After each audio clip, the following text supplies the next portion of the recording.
Gaurkoan tren agitz berezi batean eginen dugu paseoa, 86 urte bete dituen tren batean, gainera. Guazen!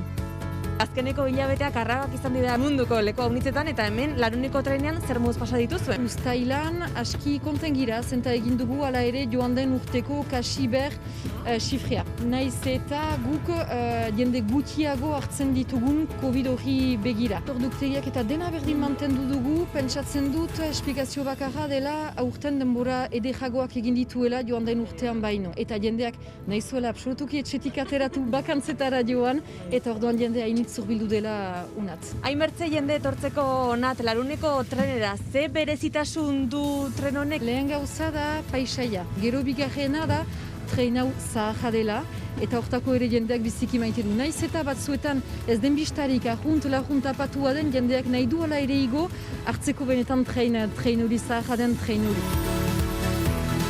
Gailurrean gaudeia, lortu dugu, erran duzu, hemengo berezitasunetako bat paisaia da, hemendik Larunetik ze ikusten dugu? Gurantzinean ikusten aldugu Donibane Lohitzuneko erria, Bidarte, Getari, baita ere Miarritze aski ongi ikusten da, eta gero benetan puntan ikusten den ondartza hori birako handi horrekin hor janeko gira landesetako ondartzetan. Eta gero gure gibelean ikusten alditugu Pirineutako kateak ere, eta beste aldean Donostiko gaur ikusten da, benetan argi baita, Donostiko erria ere. Horrelako egorailarekin ni hemen txegleituko naiz Beratarrontzako Benpin Euskal Herriko balkoirik hoberenean.